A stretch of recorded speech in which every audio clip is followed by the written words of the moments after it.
Money. Our lives revolve around it. We all want it. We know we all want it. Most of it doesn't even exist beyond the heavy-duty servers of some bank. And yet, the pursuit continues for this elusive thing.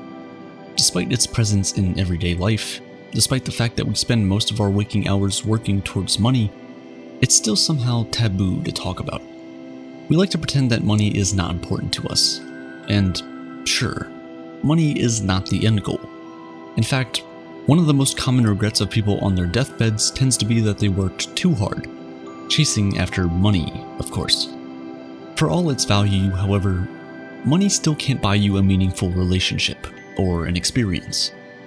But while money can't buy any of those things, it can make them more accessible. Is happiness not easier to achieve once you know the bills are all taken care of? Is happiness not easier to achieve when you are able to give a loved one something you know they deserve? At the very least, more money often equates to more choices in terms of how you want to spend your time, whether that is with your loved ones or in chasing a passion you had as a kid. And even if you disagree with everything I just said, in order to change the world, you will still need the backing of financial capital. Now, with that said, and hopefully having navigated through the awkwardness of introducing such a topic, let's cut right to the chase. How much money should you be making? How much is enough? And mind you, there is a very good reason to ask such a question. This is not just for curiosity's sake. Studies show that when you have actually put a metric to a goal, and maybe even written it down, you are more likely to achieve it. People who vividly picture a goal are 40% more likely to successfully achieve it. So, how much? What does the literature say? Well, the relationship of money and happiness is a complicated one. First of all, emotions are generally hard to track, and second of all, this question has not been researched all that much. However, anyone talking about this topic has to bring up a piece of literature from 2010, authored by Daniel Kahneman and Angus Deaton. Their paper looks into the relationship between income and happiness, but it goes a bit beyond that. The authors decided that simply looking into one metric as a measure of subjective well-being would fail to capture the complete picture and confound the findings. So they looked at two things: emotional well-being, which is defined as the day-to-day satisfaction, and life evaluation, defined as the thoughts that come to mind when one thinks of life as a whole. You could also think of emotional well-being as the sort of short-term happiness, and life evaluation as the long-term happiness. Now, what did the research find? It turns out, life evaluation rises steadily with income. The more people earn, the more positively they tend to think of life in general. Emotional well-being, on the other hand, seems to plateau after an annual income of around $75,000. Meaning till that figure, for the majority of people, each bit of raise in income will feel great. But after it, your day-to-day happiness won't go up by that much. So, there it is, right? That's the magical number. Well, not quite.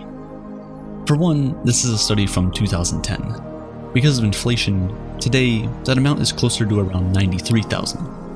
And I should also mention that this study was conducted with US residents as participants.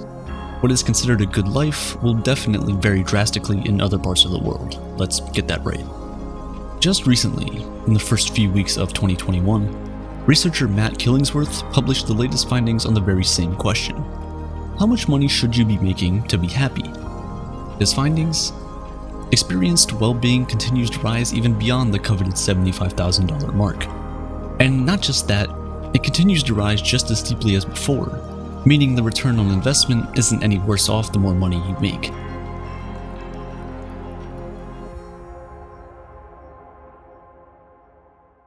Why does this research disagree with the previous findings?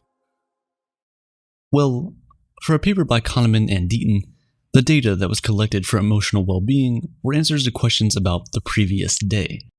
That has the potential to fail to capture what a person was actually feeling in that moment of happiness or sadness, because our minds tend to play tricks with us. Killingsworth research, meanwhile, is collected via an app which pings users at various times of the day. It is more convenient than the traditional forms of surveying, and, as such, he had a significantly larger pool of responses to base his findings on. This also allowed him to more truly capture what participants were feeling. So, if we are to accept Killingsworth's findings, then both people's day-to-day happiness, as well as their general outlook on life, tend to improve with higher income.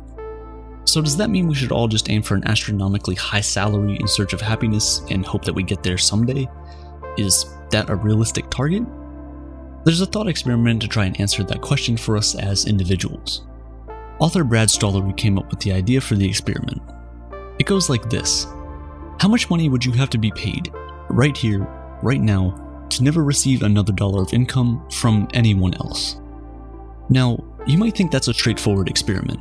You just aim for a really, really high number. Somewhere in the hundreds of millions or billions for most people, I guess. The catch is that this experiment will be run in groups of 5 people, and whoever has the lowest figure in mind will actually walk away with the money. The rest of the players get nothing. The game theory at play here is actually quite cool. The interesting thing about this experiment is that it pits 2 of your impulses against each other, and in doing so forces you to be reasonable. Because, of course you want to aim for a high number, but you also want to win and have the money, so you can't just aim for a stupidly large number. Of course, this experiment is talking about money paid as a lump sum, while most of the research looks at salaries. The perceptions of well-being might as well be different for the 2 of them, but it's hard to see why the thought experiment won't work with salaries too. Go ahead and ask yourself that question and see what you come up with. The answer might help you more vividly visualize a target that you can actually work towards. Of course, we all want to achieve happiness, but more income is easier said than done. When should we really stop trying? And what if the circumstances are simply not there for a raise or a promotion? Well, that's where the other part of the puzzle comes in, our adaptation. Don't get me wrong, it's a wonderful thing. Being able to adapt is what allowed our species to come so far. But at the same time, it also means that whenever presented with an improved quality of life, we rapidly adapt to it and begin taking it for granted. It would explain why most people live their lives from 9 to 5 chasing after that next raise, because staying where you are, regardless if you make 5 figures a year or 7, brings with it a heavy feeling of obsolescence. Then there's obviously an element of comparison. We've known this for a while that comparison is the thief of joy. You might have a 7-figure salary, but you won't be anything close to happy if you compare yourself with Jeff Bezos, who has more money than brain cells. Literally. Studies also show that for the same salary, people living in a rich neighborhood feel worse than people in a poor neighborhood. While both participants likely take joy from their salaries, they also compare them with that of the Joneses. If the Joneses make less than you, you're happy. If they make more, you're not. Research also says easily accessible money improves well-being more than money that is stowed deep inside someone's pension. The closeness of a number that you can glance out of your pocket can be a reassuring breath of air. Having only $500 worth of disposable money in a bank account can improve life satisfaction by up to 15%. Then of course, there's a question of what you do with the money that eventually leads to happiness.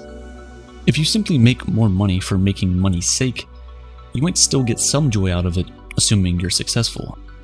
It's much like a game, but the elation will pale in comparison to that of a person who spends his hard-earned cash in a better way. Buying time is often seen as one of the best ways to spend your money, and that it allows you to focus on the most joyous aspects, while offloading the more laborious aspects to someone who will happily do them. The gig economy has made this more accessible than ever before, allowing people to spend more of their time for the things that truly matter, even if it means having a little less in the bank account. This might mean paying someone to do the dishes so you can read a book to your child in bed, or it could mean purchasing a more expensive ticket to be able to spend some time with family. Material possessions also draw a lot of attention when it comes to the relation between wealth and happiness. The research is clear on this too. Spend on experiences, not things. The reason is that experiences are exclusive. Nobody can feel what you felt on that trip with your best friend. Nobody can buy that exclusivity. Despite the fleeting nature of an experience, it can last a lifetime. And unlike the value of objects, which tend to depreciate over time, experiences only seem more enjoyable in hindsight. Our minds tend to overlook the small bumps in an experience, the delayed flight, or the poor Wi-Fi, and remember only the good parts. So instead of aiming for a certain salary figure, it might make more sense to aim for experiences and pursue the ability to afford those experiences. Of course, this is not to say that material possessions cannot be an experience. A song might be an experience, a cup of coffee might be an experience, an expensive car might be an experience. That's really up to the individual to decide. But people generally overestimate how happy they'll be once they have that one new thing. However, once we have it, the feeling of satisfaction slowly erodes, and we are back where we started. On some level, it might be a bit troubling to accept that money does indeed buy happiness, or at the very least buys ways towards happiness. But really, haven't we known this all along? More importantly though, this realization has to be qualified with the ideas of what's really important: people, experiences, and time. Not only can it inform our career choices and how much we want to invest chasing after this thing, but it also tells us why generosity is important, why a more equitable future is one to strive for. Because remember, the only reason any of us want money is to inevitably get rid of it in the end.